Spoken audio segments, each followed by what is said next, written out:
स्वागत है। आज हम बात करने वाले हैं उल्लू पर मई जून 2025 में रिलीज हुए कुछ नए शोज की। हमारे पास कुछ नोट्स हैं। उल्लू जो हम जानते हैं अपने बोल्ड और एडल्ट कंटेंट के लिए काफी चर्चा में रहता है और ये लगातार नए शोज ला रहे हैं। तो आज का मकसद है ये समझना कि इन शोज की कहानियां क्या हैं, ये कितने चले और लोग इनके बारे में क्या कह रहे हैं, मतलब ऑडियंस का रिएक्शन कैसा है। हम खास तौर पर देखेंगे बेशरम पार्ट 2, दाल चावल पार्ट 2, गोरे गोरे गाल पार्ट 2 और शातिर पार्ट 2 को। और हाँ, वर्जिन सस्पेक्ट और मेरी मम्मी की दोस्त पर भी थोड़ी बात करेंगे।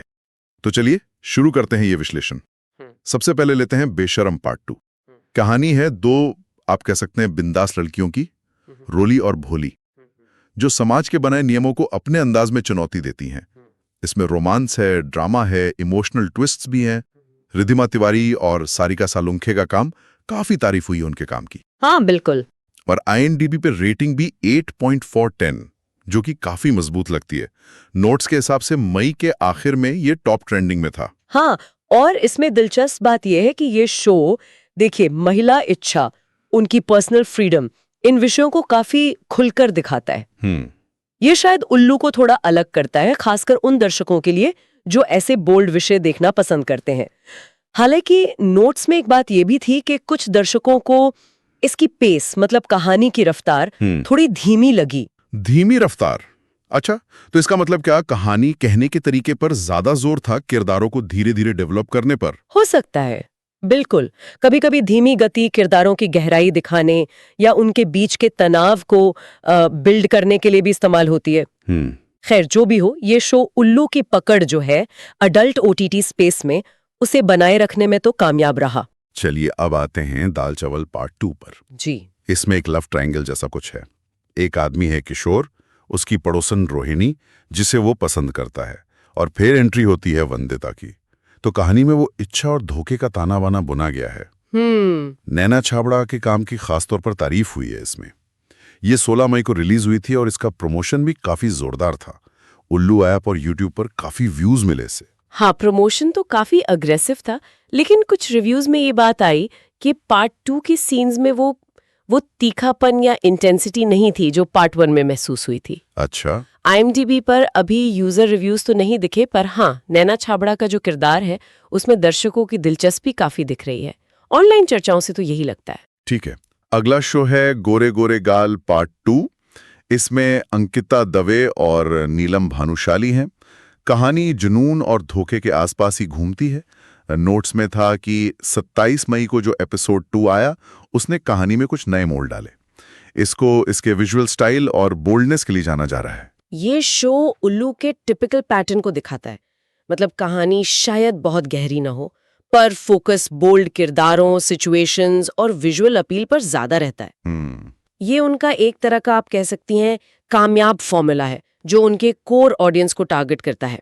इसकी कोई आधिकारिक रेटिंग तो अभी मिली नहीं है, पर शुरुआती रिएक्शंस यही बताते हैं कि ये उल्लू के रेगुलर व्यूअर्स में पॉपुलर हो रहा है, ट्रेंड कर रहा है। सही।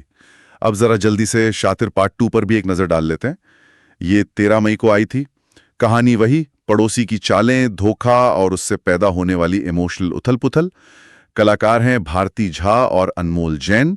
IMDb रेटिंग है 5.5/10 और शुरुआती कमाई का एक अंदाजा भी दिया है नोट्स में, करीब 0.49 करोड़। और यहीं पर एक पैटर्न सा दिखता है, जैसा आपने कहा। एक और शो है मेरी मम्मी की दोस्त, उसकी थीम भी काफी मिलती जुलती है, पड़ोसी, शादीशुदा महिला, आकर्षण और धोखा। अच्छा। और दिलचस्प बात यह है कि इसकी IMDb रेटिंग भी ठीक शातिर पार्ट 2 जितनी ही है, 5.5/10। अरे वाह। तो ऐसा लगता है कि ये पड़ोसी और धोखे वाला जो एंगल है, वो उल्लू के दर्शकों के बीच लगातार हिट हो रहा है। हाँ, ये कनेक्शन तो साफ दिख रहा है। इन नए शोज के अलावा नोट्स में कुछ पुराने टाइटल्स का भी जिक्र था, जैसे वर्जिन सस्पेक्ट। ये असल में जनवरी 2021 की रिलीज है। ये क्राइम मिस्ट्री है जिसमें रणदीप राय हैं, कहानी दिल्ली में हुई एक रशियन लड़की की हत्या के बारे में है। हाँ, ये थोड़ा अलग जॉनर है बाकी शोज से। और नोट्स में ब्लू व्हेल और नर्स पार्ट 2 का भी जिक्र था, लेकिन उन पर अभी और डिटेल्स का इंतजार है। तो कुल मिलाकर अगर देखें तो मई जून के इन शोज में ड्रामा, रोमांस, धोखा और बोल्डनेस वाले थीम्स ही हावी रहे हैं। बिल्कुल। नैना छाबड़ा और रिधिमा तिवारी जैसे कुछ कलाकारों की पॉपुलैरिटी भी साफ दिखती है। रेटिंग्स और रिएक्शंस मिले जुले हैं, कुछ शोज हिट रहे, कुछ एवरेज। यहाँ एक सोचने वाली बात उभरती है।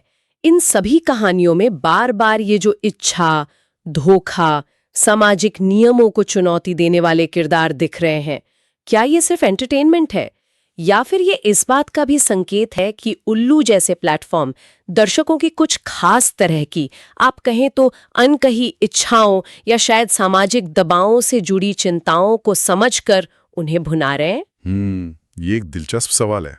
इस पर जरूर सोचा जा सकता है।